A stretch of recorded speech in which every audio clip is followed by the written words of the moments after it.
At 1642 hours, June 12, 1944, a rail inspection platform outside St. Lo occupied France. The war has been raging for nearly 5 years. Entire cities are rubble. Millions are already dead. And yet, at this exact moment, no one is watching the man standing at the edge of the platform. Not the German guards smoking beneath the signal tower, not the officers arguing over delayed freight cars, not even the Allied observers pretending not to care. Because Thomas Edward Hale doesn't look like a threat. He isn't armed, he isn't uniformed like a frontline soldier, he isn't important enough to search twice. He's holding a clipboard. A thin one, worn cardboard, oil-stained corners. Inside it is a single folded sheet of paper. No maps, no diagrams, no visible codes. Just numbers, cargo weights, railcar identifiers, fuel allocations written in dull pencil. The kind of paperwork men laugh at. And they do. One German lieutenant glances at Hale and smirks. Another mutters something about Amerikanische Bürokraten, American bureaucrats. A clerk snorts. Someone laughs openly. This is a war fought with tanks and bombers, with artillery and blood. What could a quiet American supply clerk possibly do? Hale keeps his eyes down. His posture is wrong for a soldier. Shoulders slightly hunched. Hands steady but not confident. A man trained to disappear. At 16:42:13, the train whistle blows. Steam hisses. Metal groans. A freight convoy begins to move. 36 cars long. Fuel, ammunition, spare engine parts. Enough to keep an armored division alive for 3 days. At 16:42:18, Hale steps forward. He doesn't rush, doesn't hesitate. He simply does what he's done 100 times before. He hands the clipboard to a railway supervisor for routine verification. The supervisor barely looks at him. At 16:42:31, the paper changes hands. No alarms, no shouts, no sudden movements. Just a single page slipping from one unnoticed man to another. The exchange lasts less than 2 seconds. And in that moment, without gunfire, without explosions, the Nazi war machine begins to break. Silence. In the next 72 hours, German fuel shipments across Western Europe will begin arriving at wrong depots. Within 1 week, armored units will report being combat-ready but immobile. Within 1 month, command officers will quietly admit something is wrong with their rail system. They will blame inefficiency, sabotage by partisans, bombing damage. They will never suspect the truth, that the collapse began here, on this platform, with a man they laughed at, and a note they didn't bother to read. But this moment didn't come from nowhere. Thomas Hale wasn't trained to kill. He wasn't trained to fight. He was trained to notice things others ignored. Patterns, delays, numbers that didn't quite add up. And long before this train ever moved, long before anyone laughed, he had already found the crack in the system. 3 years earlier, before the clipboard, before the note, before the war decided to underestimate the wrong man. Thomas Edward Hale is born in a town built on schedules. Freight timetables are posted in shop windows. Train whistles mark the hours better than clocks. Everything runs on time, or doesn't run at all. His father works maintenance on the Pennsylvania Railroad line that cuts straight through town. 6 days a week, 10 hours a day, steel boots, grease-stained hands. His mother keeps the books at a corner grocery. She balances ledgers by hand. Pencil marks neat, errors circled in red. Thomas grows up watching numbers decide whether families eat on time or don't. He isn't loud. He isn't athletic. He doesn't lead. He watches. At 9, he memorizes the morning freight schedule posted outside the depot. At 11, he notices that cars marked for Toledo always arrive late, not because of distance, but because of a switching delay at Lima Junction. He mentions it once. Adults smile politely, then ignore him. Teachers describe him as capable but unremarkable. Report cards use words like quiet, reliable, average. No one writes dangerous. At 20, Hale takes a job as a junior logistics clerk at the Springfield Regional Freight Office. The work is dull. Cargo manifests, rail car numbers, fuel weight conversions scribbled in margins. 7 years pass. He never misses a day. He learns how one delayed coal shipment can stall 5 downstream deliveries, how rerouting a single engine at the wrong hour creates congestion 2 states away, how mistakes aren't dramatic, they're silent. Hale begins fixing them quietly. He adjusts manifests, corrects weights, alters schedules before errors are noticed. Trains arrive on time. Supervisors take credit. He is never promoted. A manager once tells him, half joking, "You're good at this stuff, Tom. Too good. You fix problems before anyone sees them. Makes it hard to notice you did anything at all." Hale nods. He goes back to work. December 7th, 1941. The radio crackles in the freight office. Pearl Harbor. Men shout. Some cheer. Some curse. Hale listens. That afternoon, he studies the shipping board. Military contracts spike overnight. Fuel volumes triple. Rail priorities shift east to west. He notices something else. No one is adjusting the switching logic. The system is about to choke itself. 2 weeks later, his draft notice arrives. He doesn't celebrate. He doesn't protest. He reports for induction carrying the same habits he always has. Observe, calculate, remain unnoticed. Basic training is loud, commands shouted, boots hitting gravel, men eager to prove something. Hale doesn't. He runs slower, shoots adequately, follows orders precisely. An instructor writes, "Not leadership material, suitable for support roles." Hale is assigned to a transportation analysis unit, exactly where he asked to be. The jokes start immediately. "Hey, professor, count my bullets." "Railroad boy, you gonna fight the war with a pencil?"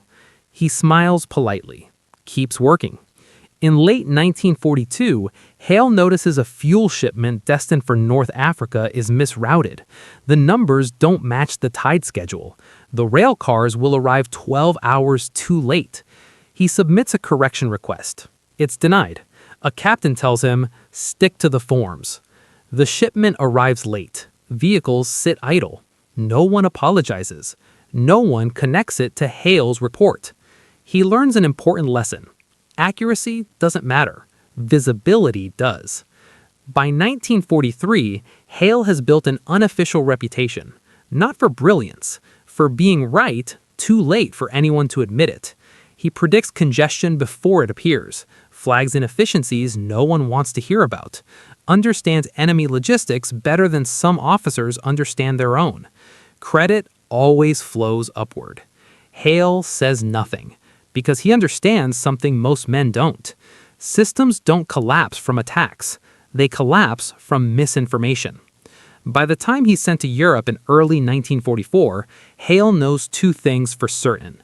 The Germans are relying on rail and fuel more than ever, and the men in charge will never listen to someone like him. If he wants to change the outcome of the war, he won't do it with permission. He will do it quietly, just like he always has. The German war machine does not run on speeches. It runs on rails. Steel rails stretching from the Ruhr to Normandy, from fuel depots to airfields, from factories to front lines. Every tank, every truck, every artillery piece, all of it depends on trains arriving on time. And by 1944, the system is already straining. Allied bombing has damaged bridges. Partisans sabotage tracks at night. Fuel is scarce. So the Germans do what they've always done. They tighten control, centralize decisions, reduce flexibility, trust paperwork more than people. To them, efficiency means obedience to the schedule. To Thomas Hale, it means vulnerability. Hale studies captured logistics summaries and aerial assessments. German doctrine prioritizes rail over road transport. Roads consume too much fuel. Convoys are exposed. Rail is safer, cheaper, predictable, which means rigid. Switchyards rely on handwritten routing slips. Clerks work 18-hour shifts. Errors are assumed to be incompetence, not sabotage. No redundancy exists. If one switch is wrong, the mistake cascades. A train misrouted at dawn creates congestion by dusk. By morning, nothing moves. The Reich doesn't move on wheels. It moves on timetables. And timetables trust paper. The consequences are invisible until men start dying. Private Daniel Moore, age 22, from Topeka, Kansas. His unit advances faster than expected. Fuel resupply is delayed 8 hours. German artillery finds them first. Moore is killed before nightfall. Corporal James Alvarez, 26, Los Angeles. Medical evacuation delayed when rail cars carrying spare engines arrived at the wrong junction. Ambulances don't move. Alvarez bleeds out in a field hospital. Sergeant William Billy Carter, 30, Cleveland, Ohio. Hale speaks to him once, about nothing important. Weather. Home. Carter's armored unit is forced to abandon vehicles after fuel fails to arrive. They retreat on foot. Carter is shot covering the withdrawal. Hale reads the report twice, then a third time. Each death traced back to delays. Each delay traced back to logistics. Each logistics failure traced back to paper. Late one night, Hale sits alone with a rail schematic spread across a table. Classification yards, switch logic, routing dependencies. He sees it clearly now. The Germans assume errors are random. They never consider intention. A falsified routing note doesn't stop one train. It disrupts dozens. A fuel convoy sent 12 miles east doesn't correct itself. It waits, requests clarification. Clarification moves by paper. Paper moves slowly. By the time anyone realizes the mistake, the damage is done. A delay that looks like incompetence is invisible. A delay that looks intentional would be investigated. So the note must look boring, mundane, unimportant. Hale tries once more. He briefs a major using charts and casualty timelines. The officer interrupts him. We're not here to rewrite German logistics doctrine. Another meeting. Another dismissal. Interesting theory, but this isn't actionable. Actionable. Men are dying. Paperwork is the weapon, and no one wants to hear it. Hale stops filing reports, stops briefing officers. He starts watching. Rail inspectors, shift changes, clipboard exchanges. He memorizes schedules the way other men memorize prayers. He understands something now. The system won't protect itself, and it won't fix itself. If the war is going to change, it won't be loud. It will be quiet. If the system only trusts paper, then paper is what he will use. Hale begins drafting the note. 1 page. Handwritten. Accounting language. No codes. No lies. Just truth rearranged. He waits, because timing matters. And soon, a train will move that cannot be afforded to be late. Thomas Hale does not change his routine. That is the point. Every morning, he arrives at the rail office at the same time. Same jacket, same clipboard, same dull expression. For 3 weeks, he watches, not the trains, the men. He learns who smokes before inspections, who skips lunch, who never reads past the first line of a routing slip. He notices pencil habits. One clerk presses too hard, another sharpens constantly. One writes dates in full, another uses abbreviations. Hale copies them all. At night, he practices handwriting by lamplight. German clerical script. Not perfect, not sloppy. Average. Invisible. The note must never stand out. It cannot look clever. It cannot look suspicious. It must look like something written by a tired man at the end of a long shift. The day arrives. June 12, 1944. Outside St. Lo, the sky is low and gray. The air smells of coal smoke and damp steel. Rain threatens, but never arrives. A fuel convoy is scheduled to move at 16:45. 36 cars, high-octane fuel, priority routing. This fuel is meant for armored units repositioning west. They will need it within 72 hours. Hale knows this because he has memorized the schedule. He knows which junction matters most. He knows which switch must be wrong. Second by second. 16:41:52. Hale adjusts the strap of his clipboard. His palms are dry. That surprises him. 16:41:58. A German guard laughs behind him. Someone tells a joke about American paperwork. 16:42:03. The rail supervisor arrives. Middle-aged, tired, overworked. Exactly the kind of man the system trusts. 16:42:07. Steam bent from the locomotive. Metal shrieks as brakes release. 16:42:11. Hale steps forward. Not quickly, not slowly. On time. 16:42:15. He opens the clipboard. The note is on top. One page. Handwritten. Fuel weights adjusted. Routing clarification. A minor change at a secondary junction. Nothing dramatic. 16:42:18. The supervisor takes the clipboard. He does not look at Hale. 16:42:22. A clerk stamps the manifest. Thud. Approved. 16:42:27.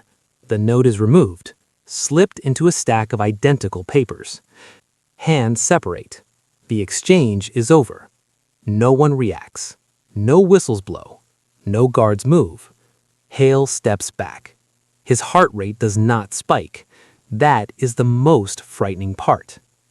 The note travels the way paper always does. Slowly, methodically, without question. A junior clerk reads it, nods, adjusts a ledger. A switch operator receives the update. He does not know why the change was made. He only knows it is official. The switch is thrown, steel rails shift by inches. A train rolls onto the wrong line.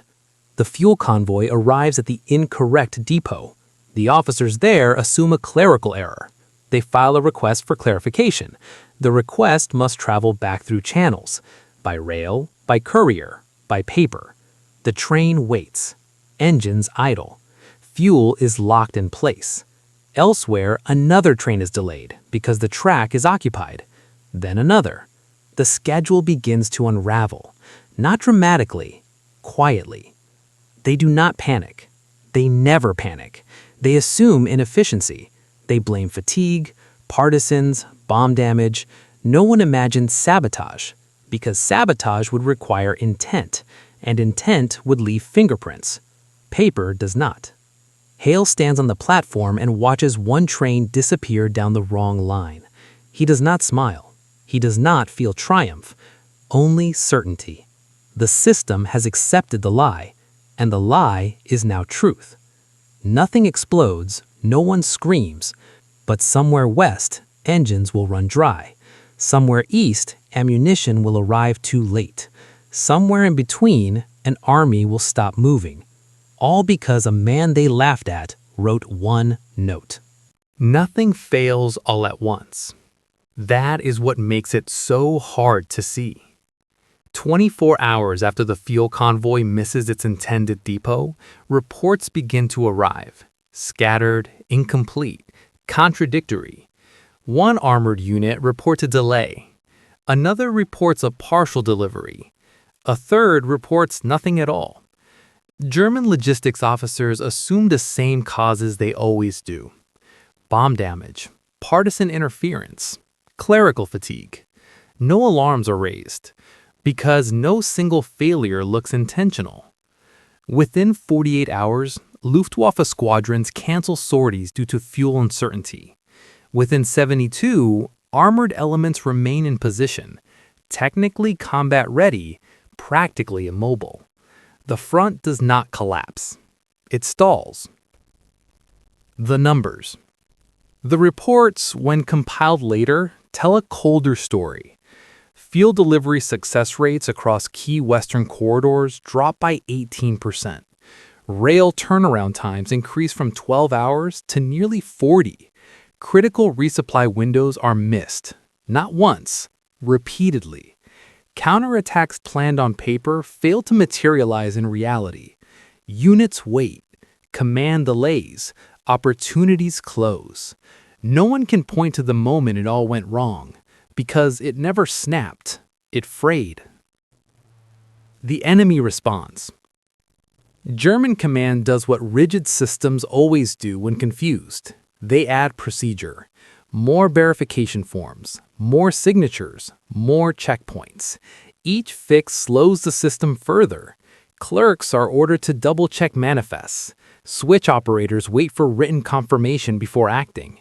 The system trusts paper more than ever, and paper, now burdened with fear, moves slower still. The cure worsens the disease. No recognition. Thomas Hale is never questioned. No investigation reaches him. No file bears his name, because nothing he did was extraordinary. He followed procedure perfectly. His note leaves no fingerprints. His handwriting blends into thousands of others. No medals are awarded, no citations written. The success is invisible. That is why it works. In late 1945, Hale returns to Ohio. The war ends with parades and speeches. He attends none of them. He takes a job at a regional freight office. A desk, a ledger, a pencil. The work feels familiar. He notices inefficiencies, corrects them quietly. Never mentions France, never mentions the note. When asked about the war, he shrugs. "I moved things around," he says once. That is all. Years later, doctrine changes. Military planners speak of logistics as a battlefield, of supply lines as targets, of information as a weapon. No one mentions Hale. They don't need to. The lesson survives without him. Systems fail not because they are attacked, but because they are trusted too much. Thomas Edward Hale dies quietly decades later. No headline marks the day, no monument bears his name. But somewhere in the archives, records still exist of fuel that never arrived, trains that waited, and plans that failed. All because of one note, passed by a man no one bothered to watch. They laughed at him because he carried no weapon. History remembers him because he didn't need one.